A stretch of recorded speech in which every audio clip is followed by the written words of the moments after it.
हर्षित landmark, सपनों का घर जैसा आप चाहते हैं हम बनाते हैं। 1, 2 एवं 3 BHK ready position flats. Call 9827321321।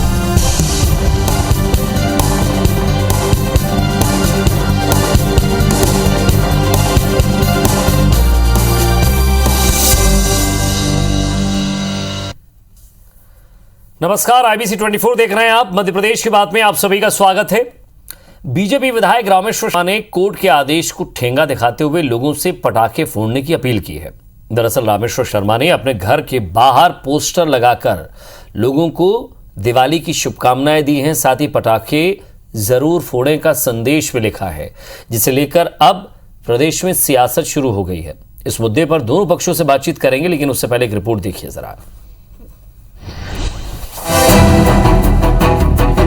BJP विधायक रामेश्वर शर्मा का यह पोस्टर दिवाली के ठीक पहले सुर्खियों में है। पोस्टर देखकर आप अंदाजा लगा सकते हैं बीजेपी विधायक किस तरह सुप्रीम कोर्ट के आदेशों को ठेंगा दिखा रहे हैं। पोस्टर में लिखा है कि खूब पटाखे फोड़े जाएं, भले ही भोपाल में प्रदूषण क्यों ना हो। बीजेपी विधायक के पोस्टर पर मंत्रालय जाने वाले हर उस अफसर की रोज नजर पड़ती है जिसके पास सुप्रीम कोर्ट के निर्देशों को अमल में लाने की जिम्मेदारी है।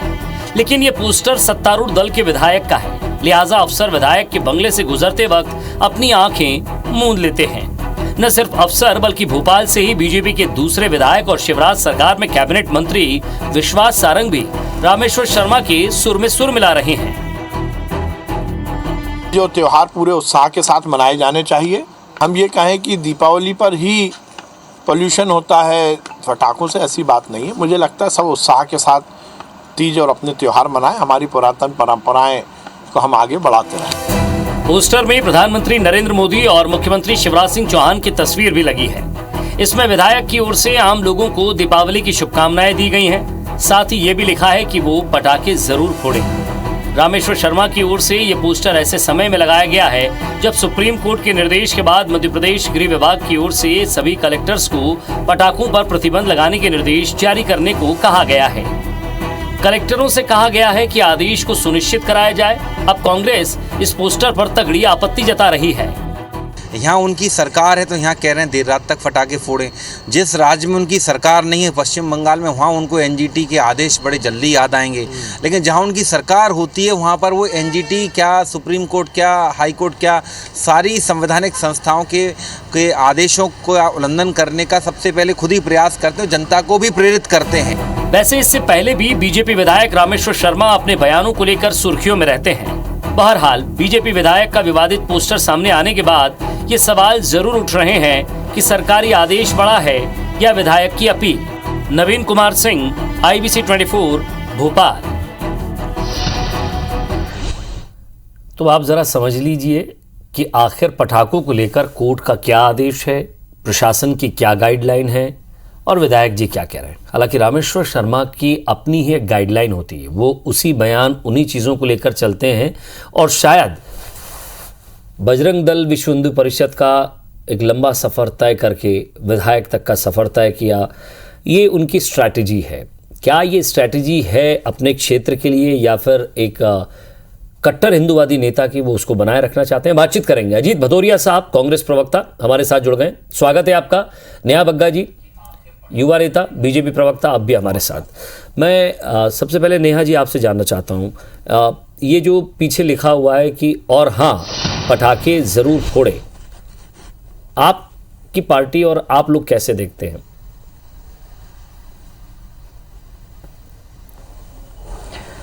नहीं विजय जी, मुझे समझ में नहीं आ रहा कि फटाकों से मतलब इतना अगेंस्ट में क्यों है और कौन लोग हैं फटाकों के अगेंस्ट में। देखिए, सुप्रीम कोर्ट का तो कोई ऐसा ऑर्डर है नहीं कि ban on fire crackers. Supreme court ने क्या कहा है कि भाई आप ग्रीन फटाके फोड़िए, पर्यावरण की सुरक्षा भी हो जाएगी और जो त्योहार का महत्व है, जो हिंदू त्योहार के समय पे जो फटाके फोड़े जाते हैं वो भी पूरा हो जाएगा। अब इसको विरोध करने वाले कौन लोग हैं, आप मुझे बताइए। अगर आप पूरे परिदृश्य को देखेंगे तो दिल्ली की जो केजरीवाल जी की सरकार है, उन्होंने कहा कि भाई फटाके ना फोड़िए, दीप जलाइए। राहुल गांधी जैसे जो सेकुलर लोग हैं, या फिर हमारे भोपाल में भी इस प्रकार के कई सारे हैं, आरिफ मसूद साहब हैं, ये लोग जो फटाके फोड़ने को लेकर जो इनका विरोध रहता है, मुझे बताइए 4 दिन पहले जब पाकिस्तान से हिंदुस्तान हार गया था और जब इंडिया की टीम हार गई तो जो लोग फटाके फोड़ रहे थे, क्या इन लोगों ने एक बार भी कहा कि पर्यावरण का नुकसान पहुंच रहा है? दिल्ली में भी फटाके फूटे, कई अन्य राज्यों में भी फटाके फूटे। ये जो चुन चुन के हिंदू देवी देवता, ट्रेडिशन और आर्ट एंड कल्चर के नाम पर जिस तरीके से जो हिंदू मान्यताएं हैं उन पर अटैक करना, या फिर जिस तरीके से हम अपने उत्सवों को मनाते हैं उस पर मुखरता से सामने आ जाना, ये इनकी मानसिकता है, इनकी ध्रुवीकरण की जो राजनीति है वो बार बार सामने ले आती है इनके असली चेहरे को। अजीत भजोरिया तो बहुत स्पष्ट है, दिवाली का त्योहार है वो भी और जिस प्रकार से मनाया जाता है अलग है, लेकिन उनकी सोच क्या है? क्या पार्टी की तरह उनकी सोच है या इसके पीछे कोई और कारण होगा? क्योंकि मैं इसके बाद कुछ और भी बात करूंगा। भदौरिया साहब,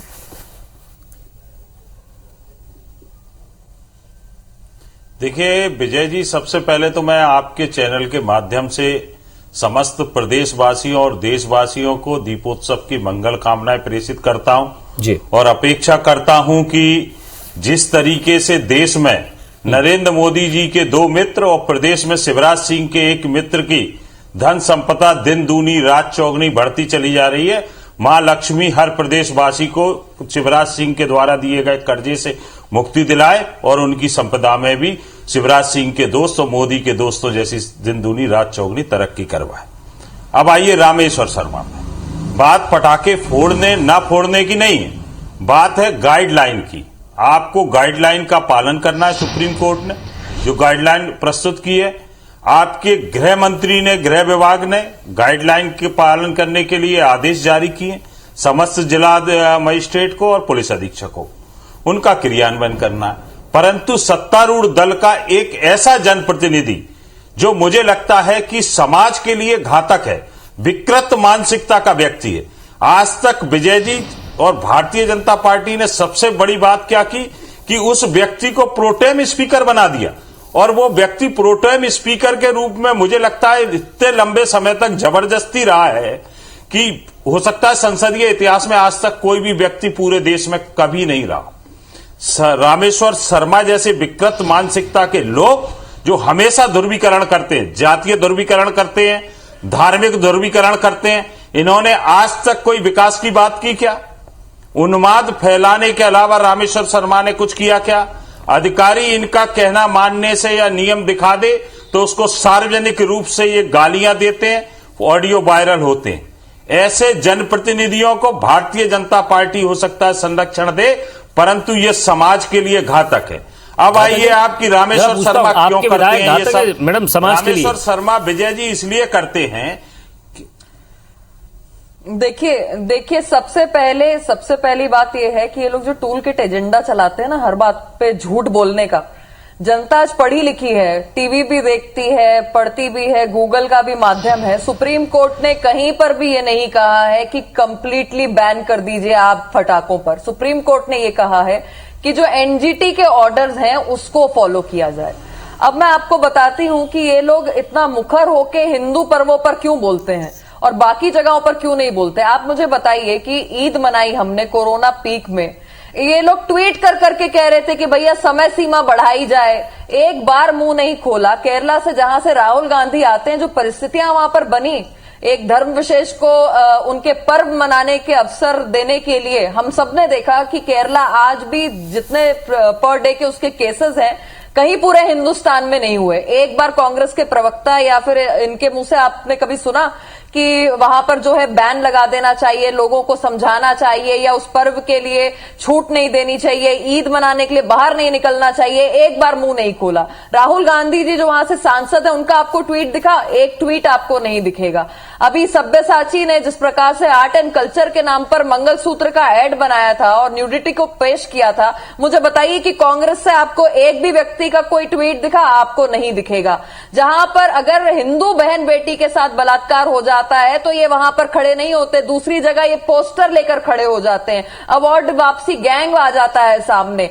एक बार भी हिंदू होने के नाते इन्होंने कहा कि जो हमारी मान्यता है उसके अनुसार हमें एनजीटी के ऑर्डर्स का पालन करते हुए पटाखे फोड़ने चाहिए। अपने बच्चों को बताना चाहिए कि हमारी संस्कृति का हिस्सा क्या है, पटाखों का महत्व क्या हुआ करता था। पटाखे इसलिए फोड़े जाते थे ताकि जो हवा में पूछा जाए भारतीय जनता पार्टी की विद्वान प्रवक्ता से, उन्नाव में किस समाज और किस धर्म की बेटी थी जिसके साथ कांग्रेस खड़ी रही, और आज हर जगह कांग्रेस खड़ी। अलीगढ़ में किसके साथ कांग्रेस खड़ी? परंपरा नहीं जानते, हर बहन बेटी के साथ कांग्रेस खड़ी रहती है। कमरे में कहते हैं कि मैं आपको बता दूं, आप लोग सिर्फ वोट नहीं दिया। जरा इन चीजों पर भी बात करेंगे, लेकिन शायद अब मैं पर्यावरण पर भी आ जाऊंगा, क्योंकि पटाखों से क्या नुकसान है, क्या दिक्कत होती है।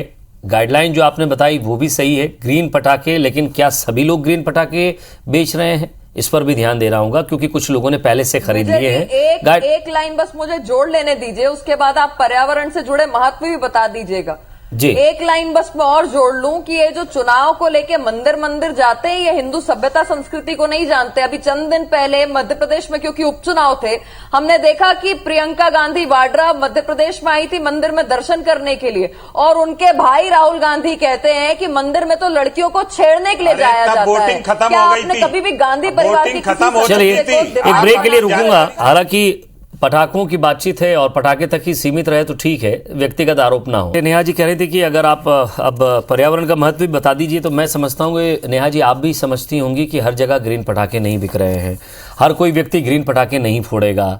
स्वाभाविक सी बात है कि जब कार्बन उत्सर्जन इतना होगा, इतना धुआं होगा, इतनी सारी चीज़ें होंगी, तो आप ये समझिए कि जो 50-60 से उम्र से ज़्यादा के लोग हैं या जो दमे के मरीज़ हैं उनको भी परेशानी होगी, क्योंकि हम सिर्फ धर्म और धर्म से जुड़ी हुई चीज़ों को देखते हैं। ज़रा एक ग्लासगो में जो प्रधानमंत्री नरेंद्र मोदी ने जो कहा था, मैं आपको वो भी बता दूं, क्योंकि अपने भाषण में उन्होंने कहा था कि मैं 5 अमृत तत्व रखना चाहता हूँ। उसमें 5 चीज़ें पर्यावरण से जुड़ी हुई थी। आप सोशल मीडिया पर भी रहती हैं, आप बहुत पढ़ती भी हैं, मैं देखता हूं आपको, और डिबेट्स में आप अपने आंकड़ों के साथ आती हैं। तो मैं भी थोड़ा आपको बता दूं कि अर्थव्यवस्था की मजबूती के लिए कार्बन इंटेंसिटी को 45% से भी कम करना होगा, ये कहा उन्होंने। उनका जोर था कि हम जीवाश्म रहित ऊर्जा क्षमता की तरफ बढ़ें, उनका जोर था कि रिन्यूएबल एनर्जी की तरफ हम बढ़ें, उनका जोर था कि हम कम से कम कार्बन उत्सर्जन करें।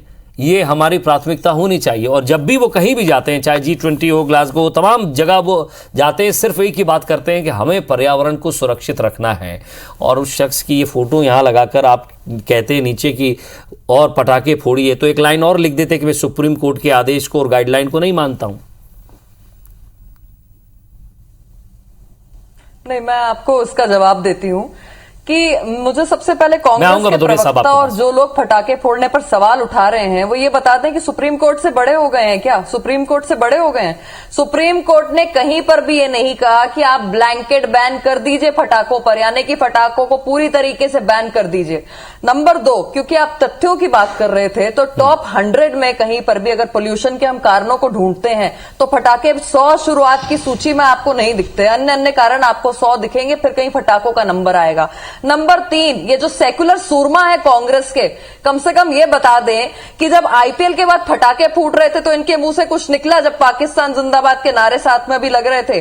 दूसरी बात, जब मन्नत में अभी शाहरुख खान का बेटा जो ड्रग अक्यूज्ड है, जब वो बाहर आया तो क्या इन लोगों ने एक बार भी कहा कि जब न्यू ईयर के बाद पटाखे फूटते हैं तो इनके मुंह से निकलता है कि पटाखे नहीं फूटने चाहिए? कितने और पटाखे बताइए कि जब हम दही हांडी, मैं आपको बस एक लाइन में कंप्लीट कर दूं, मैं आपको एक लाइन में, मुझे एक लाइन में जवाब दे लेने दीजिए विजय जी, फिर आप अपनी बात को कंप्लीट करिएगा।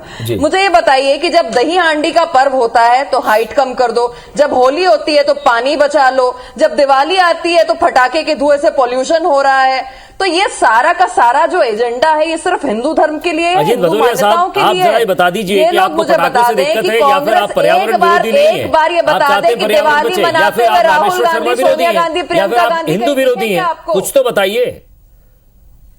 अरे विजय जी, पर्यावरण की बात तो तब करिए जब सुप्रीम कोर्ट ने बैन कर दिया। पार्टी को, ये लोग सुप्रीम कोर्ट से चले गए हैं क्या? सबसे पहले तो कांग्रेस पार्टी को इन जैसे विकृत मानसिकता के लोगों को कुछ भी बताने की आवश्यकता नहीं है। पहली चीज, इनसे कोई सर्टिफिकेट लेने की आवश्यकता नहीं है कांग्रेस पार्टी को। भगवान राम को हम पूछते हैं तो इनको बताने की आवश्यकता नहीं है। प्रभु श्री हनुमान जी को पूछते, प्रभु श्री कृष्ण को पूछते, तो इनको बताने की आवश्यकता नहीं है या इनका सर्टिफिकेट लेने की आवश्यकता नहीं। पहली दूसरी चीज, कांग्रेस पार्टी ने कब मना किया कि भाई पटाखे मत फोड़ो, या मेरे वक्तव्य में आया? मैंने तो कहा कि आपके गृह मंत्रालय ने, मध्य प्रदेश के गृह मंत्रालय ने जो गाइडलाइन जारी की उसका पालन करो। भाई आपका पालन करना आपका धर्म है, आपकी सरकार है। अब आप लोग सरकार को नहीं मानते, नरोत्तम मिश्रा को गृह मंत्री के रूप में नहीं मानते, तो ये बात अलग है, पहली चीज। दूसरी चीज, आप बहुत बड़े हिंदूवादी।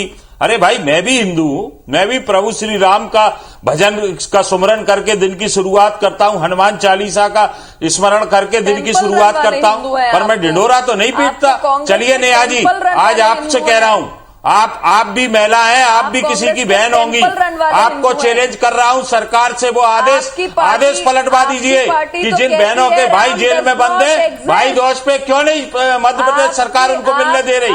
मध्य प्रदेश सरकार भाई दोष पे जेलों में बंद भाइयों को क्यों नहीं मिलने दे रही अपनी बहनों से? अगर इतने बड़े हिंदूवादी और हिंदुओं के धर्म त्योहारों को, पर्वों को मानने वाली है, आप त्योहार पे खुलवाइए जेलों के ताले। क्यों नहीं बहन मिलने दे रहे भाइयों से? भाई बहन का पर्व है, साल में एक बार आता है, भाई दूज का पर्व, उसके लिए क्यों नहीं जेलों के ताले? सवाल मैं आप दोनों को रोक रहा हूं और आप दोनों का शुक्रिया अदा करता हूं हमारे साथ जुड़ने के लिए और बातचीत के लिए। अब सवाल ये है कि एक पटाखा जो आपकी जेब पर भारी पड़ता है, एक पटाखा जो आपके शरीर पर भी भारी पड़ सकता है, अगर उससे आप बहुत पास से उसे जला रहे हैं तो आपको नुकसान भी पहुंच सकता है। एक पटाखा जो पर्यावरण को भी प्रदूषित कर रहा है, एक पटाखा जिस पे हम इतनी बहस भी कर रहे हैं, तो निर्णय आप लोगों को लेना है कितनी मात्रा में फोड़ना है, कौन सा फोड़ना है, गाइडलाइन का पालन करना है या आप स्वयं उस गाइडलाइन को तोड़ते हैं या नहीं तोड़ते हैं। क्योंकि आने वाले वक्त में आप अपने बच्चों को, अपने पर्यावरण को क्या देंगे, ये आपको सोचना है, समझना है। बहुत बहुत शुक्रिया आप दोनों का हमारे साथ जुड़ने के लिए, बातचीत के लिए। नमस्कार।